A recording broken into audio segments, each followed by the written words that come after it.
Kata mafia begitu akrab di telinga banyak orang di Indonesia karena melekat dalam sejumlah tindak kejahatan yang dilakukan bukan hanya oleh pelaku kejahatan konvensional, tetapi dilakukan oleh mereka yang punya kuasa dan punya modal. Ini Visi Demokrasi pada channel YouTube Mahfud MD. Saya Superman Marzuki. Kali ini saya akan bicara mengenai mafia peradilan.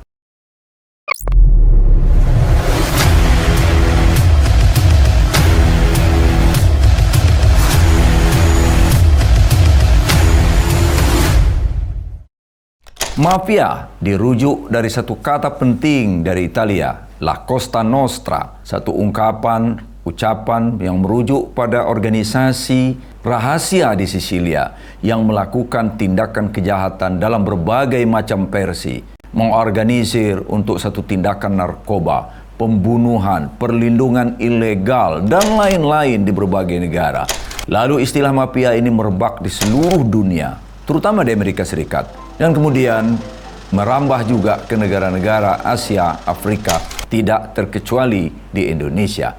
Kita lalu mengenal istilah ungkapan mafia peradilan, mafia tanah, macam-macam ungkapan mafia di belakangnya. Para mafioso pengadilan ini atau mafia peradilan menggunakan instrumen kekuasaan mereka untuk mempraktekkan kejahatannya. Apa instrumennya itu? Instrumen kewenangan menahan, kewenangan mengadili, kewenangan menuntut, kewenangan mendakwa. Ini semua adalah kewenangan-kewenangan yang sering dimanipulasi, disalahgunakan menjadi instrumen cara untuk menekan, mengintimidasi, menakut-nakuti yang berujung pada perundingan tentang uang. Kalau Anda mau ditahan atau tidak mau ditahan, segini bayarannya. Anda mau dituntut dengan pasal apa, segini harganya. Anda mau didakwa dengan pasal apa, begini pula harganya. Pun juga dalam putusan pengadilan, hakim bisa memainkan vonisnya, bisa merundingkan vonisnya. I am the law.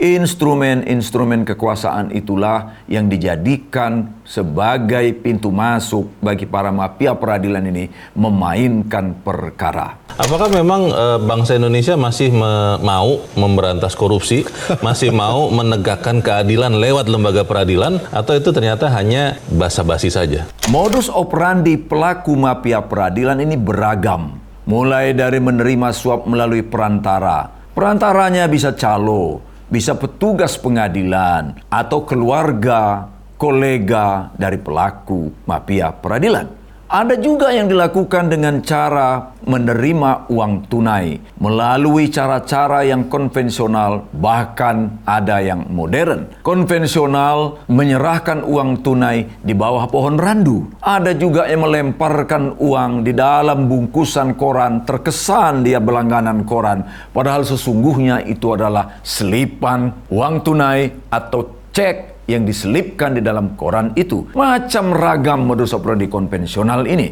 Modus operandi pemberian suap yang dikategorikan sebagai modern, maju, adalah dengan cara membelikan penerima suap properti-properti, tanah, rumah, apartemen, dan lain-lain. Memberikan emas dengan cara membelikan yang bersangkutan emas, lalu dalam tempo tertentu emas itu baru diambil. Dikirimkan ke rekening orang lain yang memang disiapkan untuk menerima uang suap atau gratifikasi.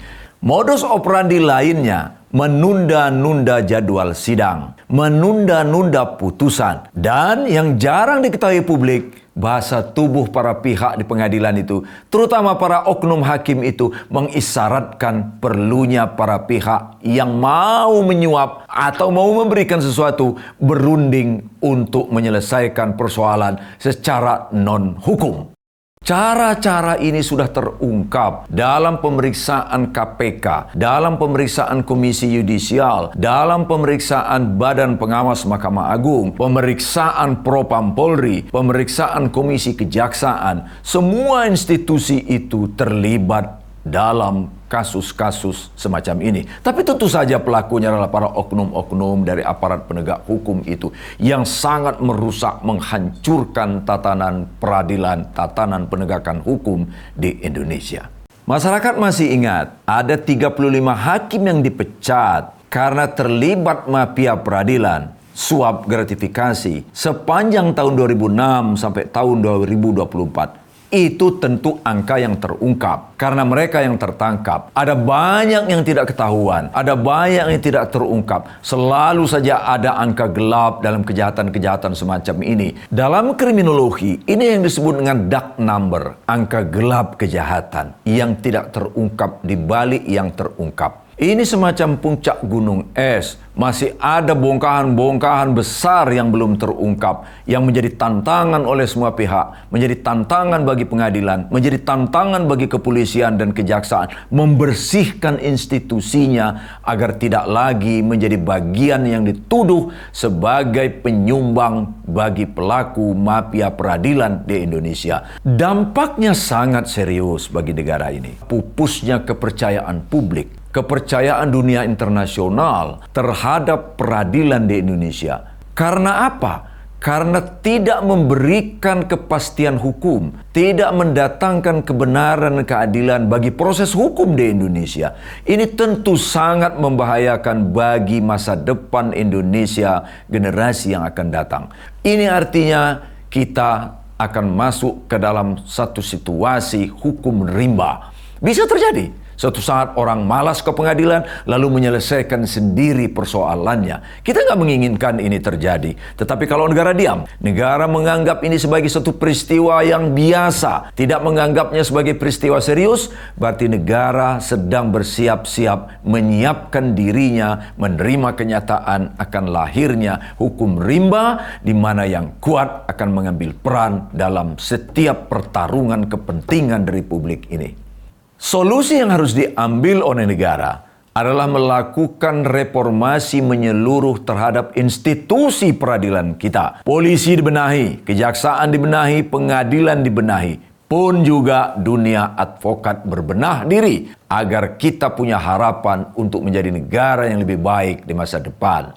Saya Superman Marzuki, terima kasih telah menyaksikan tayangan ini.